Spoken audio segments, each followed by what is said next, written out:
tracking in 50 seconds at for 0910. Roger. In the meantime, we can go over our brief times.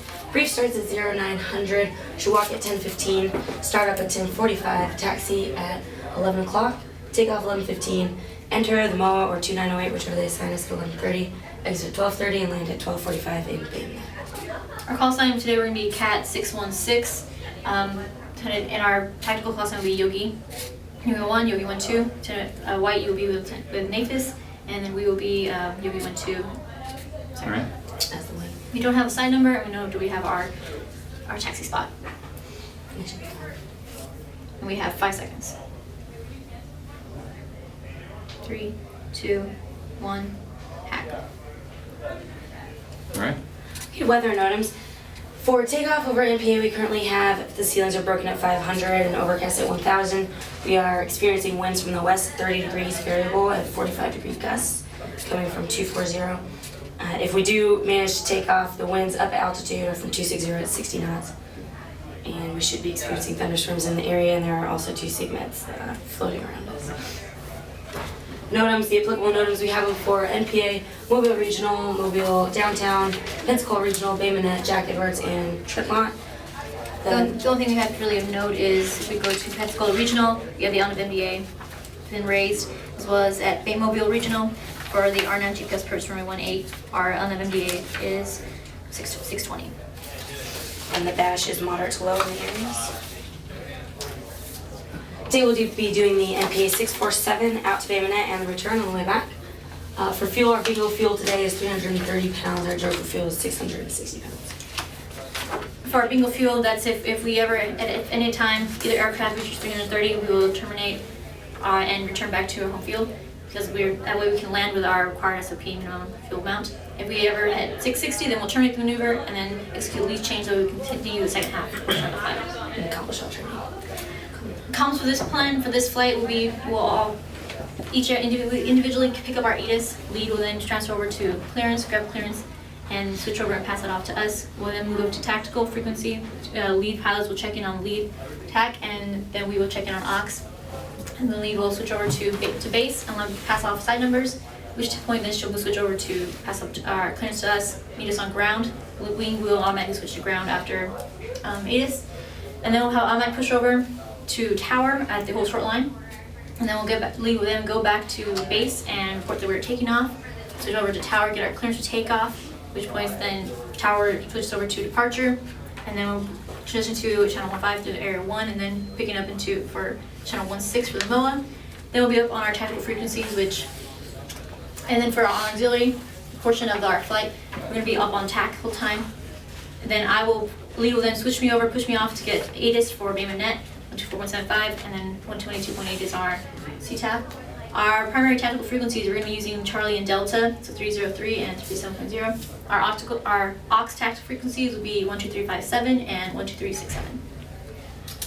Our separate comm plan for conduct. We'll do our marshal, we'll complete the brief, get our gear, walk down to our aircraft to our own respective before exterior and exterior checklists. We'll then conduct all of our checklists, and then once we were done with our checklists, we do our comm checks. The pilots once again will be checking in on primary. We'll say Yogi check prime, Yogi 11, Yogi 12, and the students will follow that up with the checks on the auxiliary, Yogi 12, Yogi 11, and we'll then do an alpha check. The student NFO will say, Yogi, check Alpha, Trader at 266, 36 miles. At which point then I will look and reference our GPS and see that we're within 3 radials and half a nautical mile. If so, then play Yogi 12, same. Upon that, lead will then pass the clearance off to wing. Cat 616 is cleared as filed to Bay Minette via NPA 647. Give the entire clearance and say if no questions, push button 3. Upon pushing button 3, as already briefed, lead will then check in with base, let them know what our side numbers is. Cat base, Cat 616, side number, lead side number 982, wing side number 987, whatever our side numbers are. They will confirm that, let us know, I'll then push ground, check in with Sherman Ground Cat 616, flight of 2, taxi outbound, information. Which point then we were holding short at our turn indicators and taxi checklist. Which now we're going to start doing that together. Our interval for taxiing, we'll be looking for the horizontal stabilizer to be aligned with the CVIS door and no closer than 33 feet in length. We'll be on equal and opposite sides of the taxi runway, and we will taxi safely out to the hold short line. Upon getting the hold short line, we'll both do our own before landing checklist and our own overspeed governor checklist, in which case we will then perform at street fall. Right, and so also they'll have an automatic switch over for radios for tower once we reach the whole short line. So for our integrity check on each of the aircraft, we're going to be starting looking at our engine count, make sure that's secure, Make sure that all panels are closed and secured. making sure the struts are properly extended. The tires are properly inflated. We have our flaps at takeoff, All antennas are secured. and make sure we don't have any leaks. And also make sure the navigation and our vision lights are on. Once we get that portion, then I'm going to look over to lead. I'm going to pass a thumbs up, let her know that we've completed all our checklists and they look good. Upon receiving a thumbs up, we'll know that they're on button 4 tower. We'll then check in with tower, say Sherman Tower Cat 616, flight of 2, takeoff IFR. They'll give us our takeoff clearance and we'll perform our section takeoff. We'll both taxi onto the runway, perform our own lineup checklist. I will then look to wing. And I'm passing a thumbs up, but also for our section takeoff, our minimums or requirements for that are that we have a runway that's 150 feet in width, that we don't have any standing water, that we have circling winds or 1,003, and then we also, our dry wind crossing component is 10 knots, for wet would be 5. So here at Navy Sherman, we have those hopefully all be met, so we're taking that section. But so once I get our lineup checklist done in our cockpit, then I'll pass the thumbs up to lead. Upon seeing the thumbs up, I will then give the run-up signal. So then we're going to bring set our torque to 30%, and then everything looks good. Again, I'll pass another thumbs up. At this point, we'll know that that 30% engines are running well. Then the lead pilot will give the karate chop. Upon the hands hitting the glare shield, both brakes will be released. We'll sit in that 90% torque, and lead will be looking at the wing. And inside my cockpit, I'll be calling normal ICS calls as normal, looking up and making sure once we're airborne, then I'll be watching, make sure that we're 110 knots, upon seeing 110 knots on us, the pilot. 110 knots, wings in position, in which case the pilot will then give a head nod, and both will raise flaps and gear. both raise gear and flaps. I need to make sure, check the gear indication, check flap indications that we're up, and then pass the thumbs, letting her know that we're clean. Upon receiving the thumbs up, the lead SNFO will then announce flight is clean at 125 or whatever airspeed we're at. Tower will then switch us to departure. I will check in with departure on button 6, and wing will be listening up. Say Pensacola departure, flight of 2, Cat 616, flight of 2. Climbing 1,200 for 10,000, request too high, too low in the mode. Pensacola will then come back with the clearance. I'll look to wing, make sure that they heard us, receive a thumbs up. Upon receiving our clearance, they may give us frequency change approved. We'll then switch to button 15 for transiting through area 1. And we can check in on Pry. Say Yogi, check Pry. And then she'll call Yogi 1-1, and then I'll come in and say Yogi 1-2. To make sure that we're both on button 15. At this point, I will then push wing out to cruise. That'll be the hitchhiking motion. So for cruise, we're going to looking for our 60-degree bearing line. We were taking off and we were at parade. Moving to 60 degrees, we're looking for for the triangle of space in between the fuselage, the antenna, and the outboard wing. And we're also looking for the PO tube and the arc to be. That's parade. For cruise, we're looking to make sure that the horizontal stabilizer is just above the star on the outside on the fuselage. And it'll be 3 to 6 planelets out, 60-degree bearing line, 20 feet step down. Yes. Once again, we forgot to cover this for all hand signals. To coordinate with good crew resource management, we'll say ready, or the wing will make sure the area is clear. Say wingman in position, ready, pass. That's how the hand signals will be passed. Upon getting into cruise, we'll both conduct our own individual ops checks and enter the MOA in cruise. Upon entering the MOA, I will announce over the tactical frequency Yogi fence in, in which case both aircrafts will then do their pre-stalling spinning aerobatic checklist. So we're checking our loose items, checking make sure that our engine instruments are checked and our fuel balance less than 50 pounds between wings. After conducting our checklist, I will then push wing into the parade position. That will be a pat on my shoulder. So for parade position, then we're moving in, we're looking for a 3-foot wing to separation, 5-foot step down. Now we're looking for the triangular airspace in between torpedo tube, propeller arc, looking for the fuselage, the antenna, and U-ship antenna. Triangle space there. Upon wing getting established in parade position, we will then execute a cross under. Signal for that will be a fist up in the air. At this point, wing will then lower their nose, reduce the power, step back, make sure they get good nose tail separation, cross the 6 o'clock position, establish themselves on parade on the opposite side. Upon completing cross under, we'll then execute our parade turns. These are 30-degree to 45-degree angle bank turns for 90 to 100 degrees heading change. For our parade turns, we're going to be executing both the VMC and IMC, but this time into and away from the wingman. So for this one.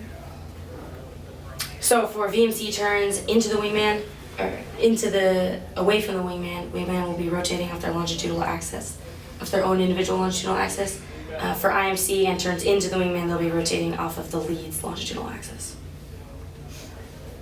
After doing our parade turns, we'll then execute our lost sight exercise. There are 6 different scenarios for lost sight. We'll cover those in the emergencies. For this one, we're just doing the simulated exercise procedure. So the comms for that, an example comm would be Yogi, standby, simulated lost sight exercise. Yogi 1-2. Yogi 1-2, go lost sight. Yogi 1-2, lost sight.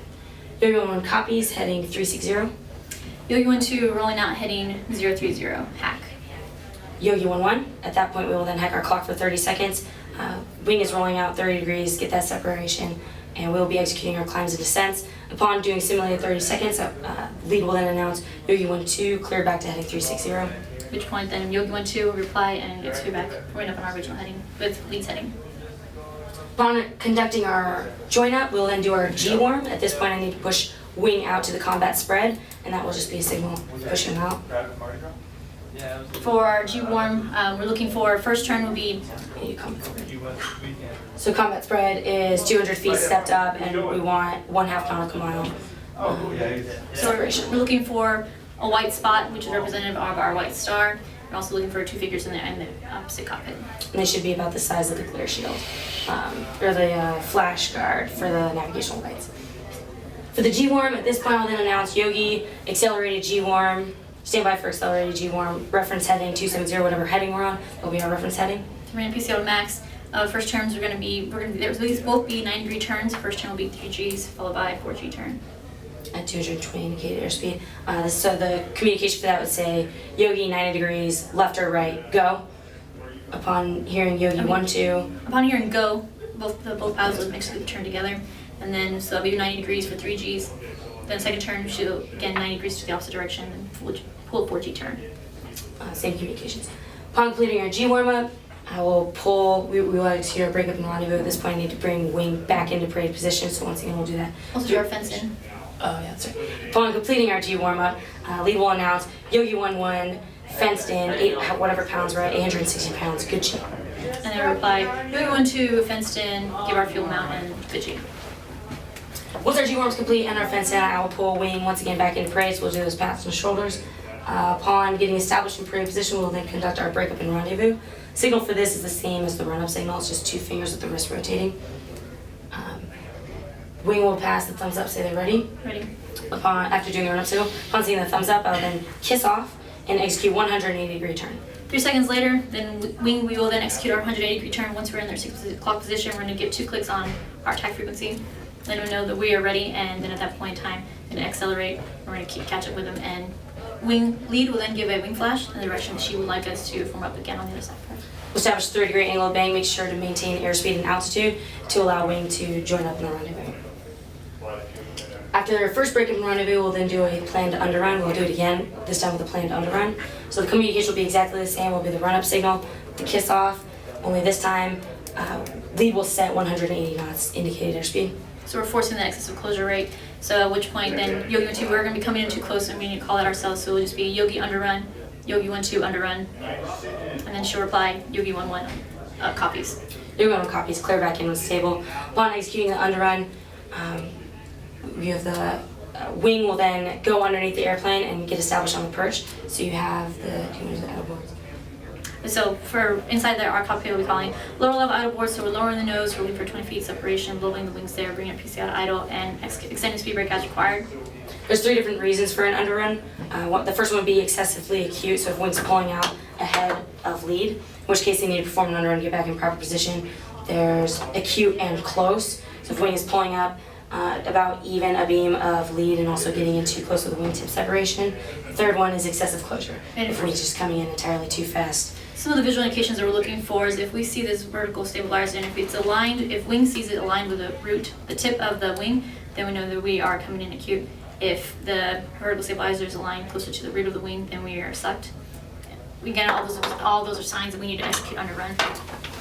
Once wing goes out to the perch position, which is stepped up and 4 plane lengths off, and I clear the back in, so you want to clear back in when stable. Wing will then get established once again on the parade position. In this case, we will then, after this, we'll then execute the tail chase. Tail chase is... Let me interrupt you there. Can you talk us through the ABCs of a breakup and rendezvous? For the rendezvous, you're looking for the 3 things, ABCs. You've got altitude, bearing, and closure. Altitude, Wing is looking to see lead off the horizon about a beer can's distance on when they're outside. Bearing will be 45-degree bearing, once again just like the parade position. Enclosure is 200 knots plus or minus 10. Our least priority is going to be our altitude separation there. So after doing our planned underrun, we'll then execute our tail chase. The signal for that is just the same. We'll do our break and rendezvous. Oh, yes, that's right, it's cocked. Pistol. Give the cocked pistol, see the thumbs up from wing, and once again kiss off, execute our 180-degree turn. 2 seconds later, as opposed to our break rendezvous, we wait 3, we're just going to wait for 2 seconds. Again, once we're in their cock position, giving our 2 clicks on tack frequency. Once we hear those 2 clicks, lead will then execute steep turns and reversals, barrel rolls, and wing will be following in pursuit. Those 3 things that they're looking to demonstrate to us are the different type of pursuits, so lead, lag, and pure. Whether or not lead will be as if the wing's nose is ahead of lead aircraft. For lag, we'll be pointing the nose behind the aircraft, and pure will be directly at it. While we're doing the tail chase, the things that us NFOs will be calling out is 500 feet altitude cause between 1,500 feet of our parameters of our space. If we're over time, we're approaching 120 knots. And lead's also trying to stay between 1 and 4 Gs, while wing's looking to stay between 1 and 5 Gs. If we're approaching any of those things, as NFOs will then pass that over the ICS to their pilot. Tail chase will be completed with a terminate call. The sound for that would be Yogi terminate, Yogi 1-1 terminate. Yogi 1-2 terminate. Upon terminating, we'll then rejoin and execute a lead change. At this point, I'll need to push wing up, and that will be the push it up signal. Wing will then pull themselves acute and pull themselves up closer into lead. At this point, the lead plane will then pat their head 3 times and point to the wing as if to say, you have the lead. And our wing pilot will then pat his head, helmet 3 times, pointing forward, signifying that he has the lead. I will now be the new wing. We'll break away smartly and join ourselves up in parade off of the new lead. With the lead change, we're changing our transponders, moving ours to pitting ours to altitude, and changing our task to norm. And we're going to be doing a fuel check immediately after. Fuel check signal would be the drinking motion, in which case we'll be checking to make sure that we are within bingo and Joker fuel. Fuel checks also need to occur every 20 to 25 minutes. After a lead change, then we'll go through the whole sequence all over again once more. This time we will skip a lost sight and G-warm exercise, but everything will be as briefed previously, at which point then we'll execute another lead change. If we gave a uncalled lead change, then this one will be called. Command will be called the Yogi lead change. Yogi 1-1, you have the lead on the right or on the left. You're going to want to have the lead on the right or the left. Well, then once again, the new wing will break away smartly and join up in parade formation. We will Switching then, tasks and switching transponders. and once again, switching to standby and to norm. We'll then exit our MOA. Lead will check out of the MOA and send wing to get the ATIS for bayonet. Once wing receives that, they will pass the ATIS over the tactical frequency, and at that point we will then execute our recovery. There are 4 different kinds of recoveries. Today we would like to do a 3-second break on the first one. The 3-second break, we will be in parade formation, and that signal will be the run-up signal and the kiss-off. So I will give the run-up signal, wing will give the thumbs up, we'll then kiss her off, and we will execute an ordinary break. 3 seconds later, we will as well execute the normal break procedures following. That should give us our 1,500 foot separation for a proper landing. In this case, we will then land in bayonet. The second kind of break is the fan break. That signal is the come with me. Come with me, yes. Is a come with me signal. In which case, I'll give the come with me. Lead will then execute an ordinary break for 9 degrees. They're keeping their PCL up and they're keeping their speed brake also up until the completion of their 9-degree turn angle bank. Whereas wing, we're gonna as soon as we begin our turn, we're gonna be putting the PCL out idle and extending the speed brake. So again, we're looking for that separation with those by executing those steps. At the 90-degree turn, lead will then execute, lower the speed brake and set the PCL to idle, communicate with tower. The communication would say Cat 616, 180, 3 down and locked, full stop. They'll reply, let them know that, okay, roger, got it, clear land. And then once they're done exchanging that exchange, then to come back on wing, we'll say -2, 3 down locked. For our instrument, or our normal approaches, we have 2 different approaches, lead low approach and the section drag. For the lead low approach, the biggest thing here is lead has to keep in mind of slowing the flight down, configuring them, and getting them into BAC in time. This has to happen a lot sooner than a normal instrument flight, since there are 2 people, and the minimum speed that lead can go is 120 knots. So once they slow the flight to below 150 knots, lead will give the signal to lower the gear. At which point then we'll lower the gear. Once it's down, pass the thumbs up. Yeah, check, make sure that below 150. ensure the gear is down, and then we will then slow to BAC to 120 knots in each respective aircraft before landing checklist. Back up a little bit. The gear, that's just a preparatory. Oh, okay. Okay. So then after we give the preparatory, wing's gonna look, check their airspeed, make sure everything's good. Give the head nod. Give the head nod or a thumbs up, and then the lead pilot will do the bow again. So bow forward. When it brings head back, lower the gear flaps. Roger that, sir. Yep. We'll then slow to BAC. At this point, for a section drag, 2.5 to 3 nautical miles out, the lead passed the glare shield 3 times and gives the kiss-off signal that says that we are both clear to land. Upon receiving the kiss-off signal, lead will then slow, wing will then slow. So in order to get that separation we want, lead's going to keep their flaps at takeoff, and then wing we're going to set ours to landing. That way we can slow it down and get that separation that we need. We'll then execute our second drag. If it is a lead low approach, 1 to 2 nautical miles away with the runway in sight, lead will kiss off that was the kiss off. So, I'm sorry, for the section drag, we don't kiss off. We just pat the glare shield and point forward. For the lead low approach, we pat the glare shield 3 times and pass it to wing to say wing is clear to land. At this point, lead will then break away 500 feet AGL, 120 knots, and do a low approach. You get a little backwards there. For the section drag, just pat 3 times. And that means no that pointing. That means the whole flight's cleared. Okay. For the lead, low, wing, touch and go, pat 3 times, point, and then you still have to kiss them off when you want them to go away. Okay, gotcha, that's it.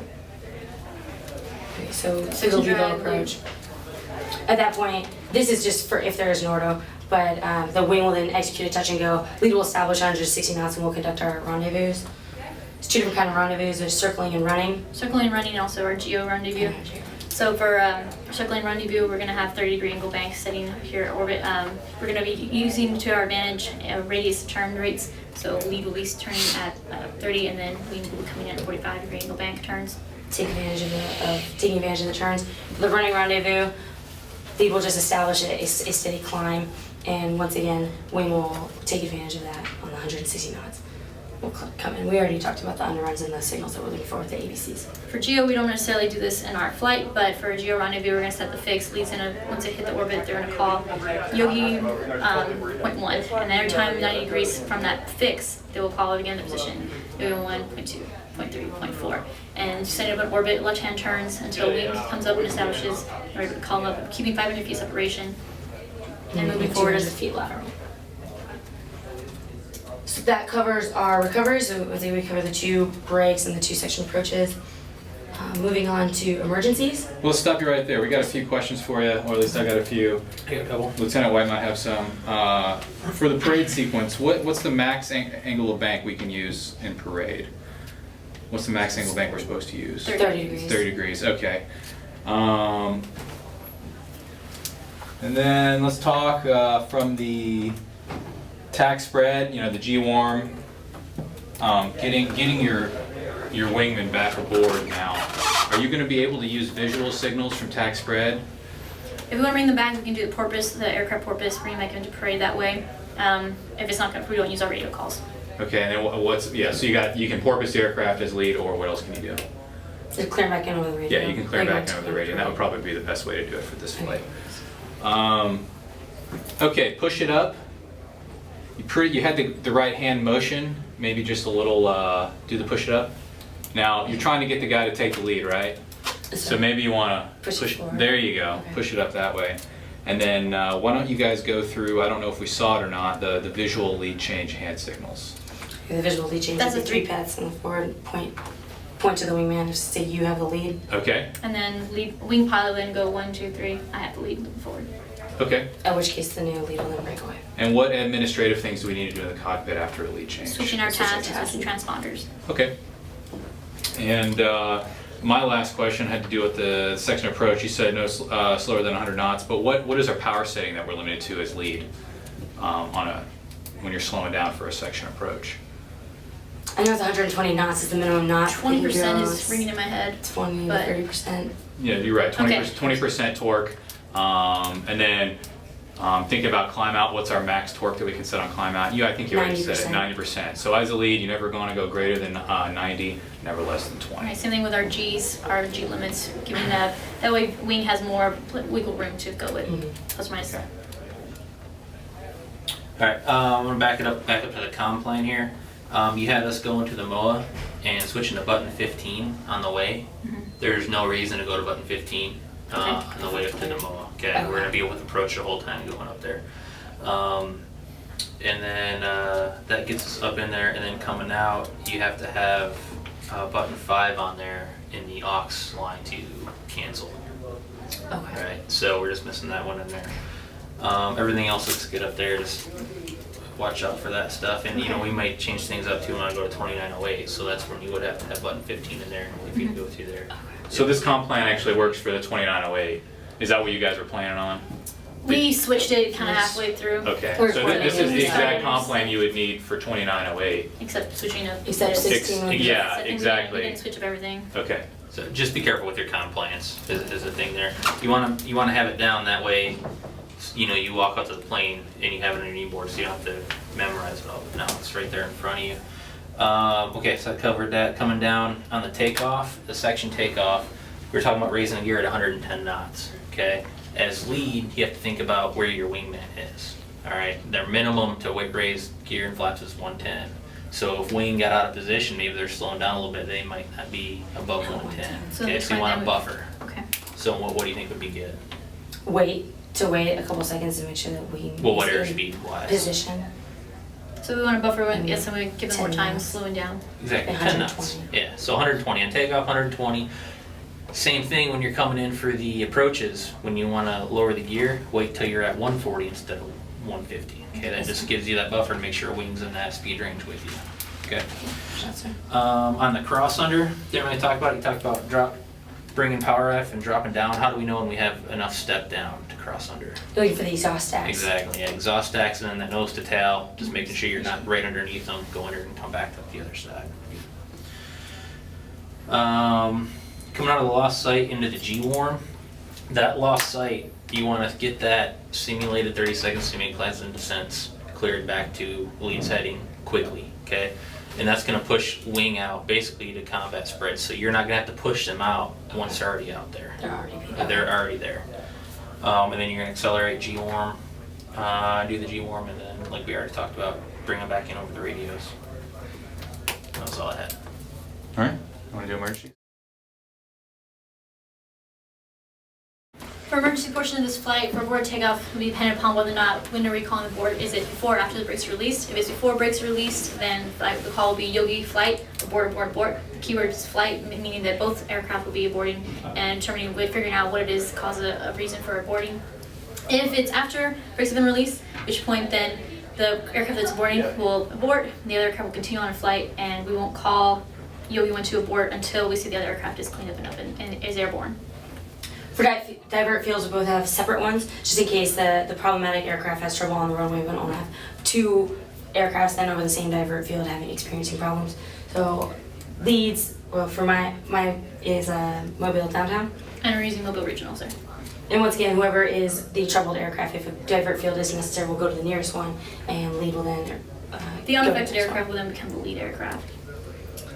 Mid-emergency fuel, we have 120 pounds for emergency and 200 pounds for mid-fuel. And once again, we have our Joker and Bingo fuels as already discussed. For lost comms, if we're VFR, we're remain BMC conditions when we're not into the clouds if we don't have radios. And if we're IFR, then we're using the MOA, but in terms of like leaving the area, come back in, we're going to use Avenue Fame in terms of determining what kind of route and what altitude we'll be flying at. For lost comm, the aircraft that is lost comm will then immediately transition into wing. That way we can do that lead low approach and drop the wing off. If they are in order and we need to execute a landing, this time the wing will do a full stop. Lead will go back around and execute that approach as well. Sign, we're going to have a weeping, let them know that lost comms, that's our problem. Touch leaders. For HEFO, if we Let's do... go back to lost comms real quick. Okay. I think recovery as far as IFR and VFR. What'd you just say? You said. Did you talk about recovery? For IFR, the recovery, the Nordo aircraft will then become wing, and we'll do that section, that lead load approach. So we'll drop the wing off, let them do a full stop, and lead will then go back around. As opposed to doing the touch and go. Okay, and now what about a VFR recovery? IFR recovery, you could do a section drag, or it'd be the same thing. You just drag them in together. The way you're going to let them know that they have our clear land is whether or not we do a low approach or do we do a touch and go as the lead aircraft. it's signifying to wing that, okay. So, The primary communication would be hand signals. No, actually, it's not. The way you're coming via fire, you're going to come back in via course rules, okay, and you're coming for the break. So now you got to think about, you did the break, now you're separated. When you get cleared in the pattern, you get cleared to land at the beam position, you're already separated. So that's why lead does the touch and go, to let wing know that they're cleared to land. If they wave off, wing waves down. Okay. When you do an approach, you're still in formation. When they clear us to land, that's how you can pass the signal that way. Okay. Okay. Roger that, sir. All right, HEFO? HEFO, if we do experience any of these problems, we probably will have lost comms, so we have our 5 hand signals. Number 1 represents hydraulic failure. Number 2, if we have 2 fingers up, then we do have electrical issue. 3 fingers is fuel. 4 would be OBOGs. And the 5th will be any engine problems. Lost sight blind, we have the 6 different scenarios for lost sight. There's one if we encounter inadvertent IMC, we'd like to remain VFR, in which case the example column would be Yogi 1-2, lost sight. Yogi 1-1 copies, heading 360. Yogi 1-2, rolling out, heading 030. At this point, the lead would then turn the flight around in the complete opposite direction to get out of the IMC conditions. So they would clear wing would then execute 150-degree turn, opposite direction. So it'd say, Yogi 1-2, you're cleared to heading 180. We then both execute turns in the opposite directions away from each other and join up outside of the IMC conditions. If separate clearances are needed, in this case, the exact same comms would occur, however, lead would coordinate different clearances for both aircraft. If we're blind, that would be which, normally lost sight is if wing. Turns away, Okay. climbs to descends. So there's the lost sight, in which case the wing is turning into the lead man. Lead.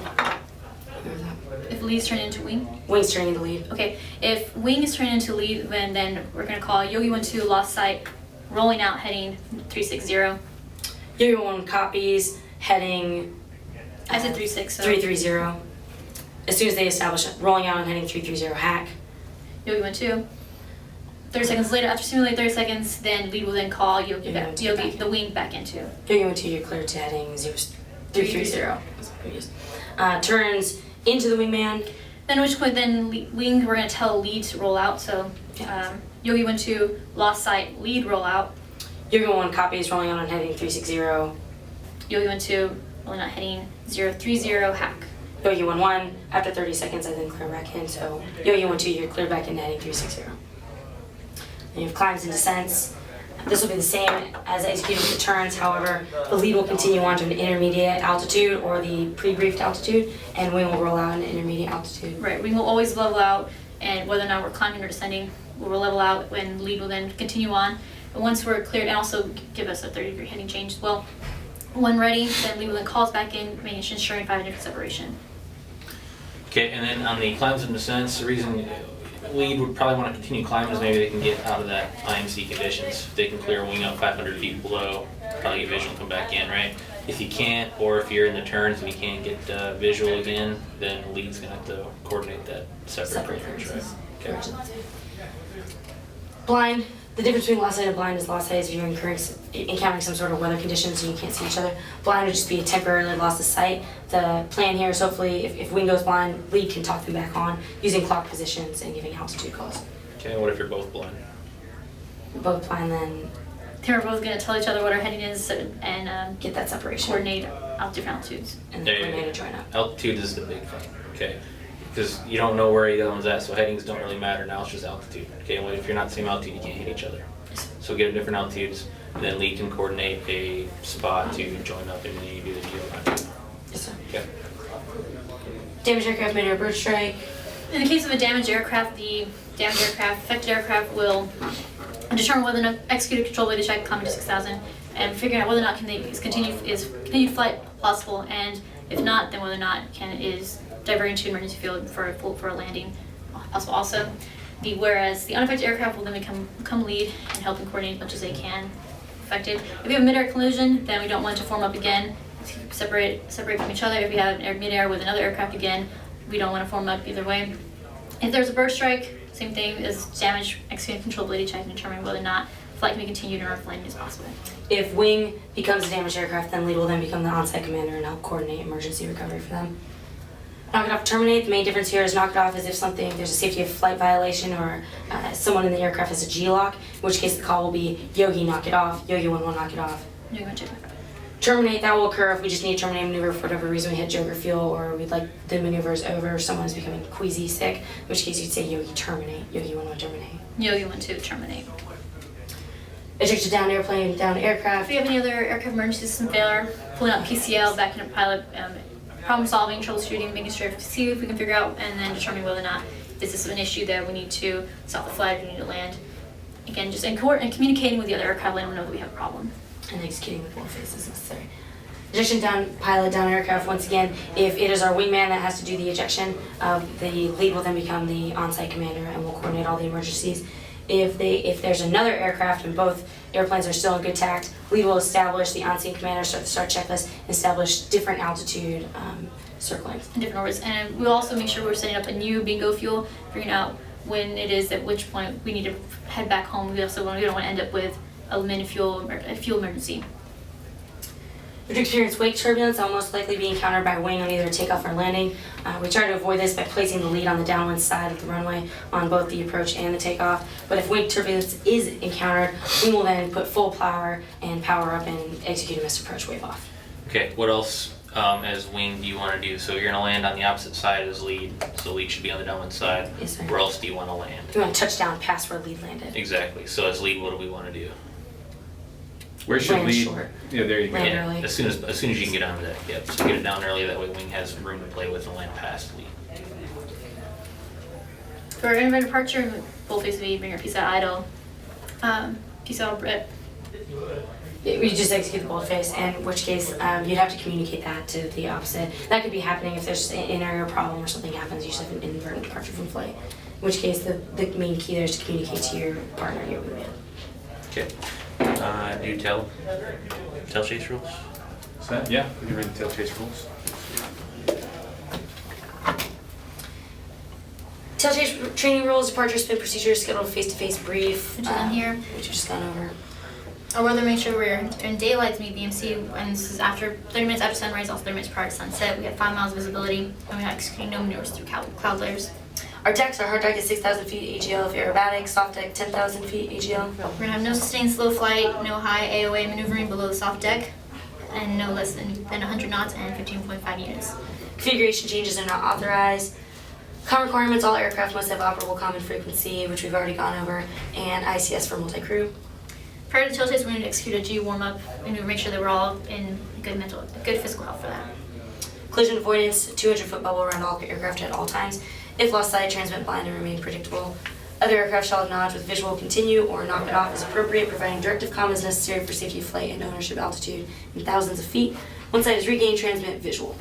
The tail chase shall cease if knock it off or terminate is called, and all players will echo terminate for any of the following.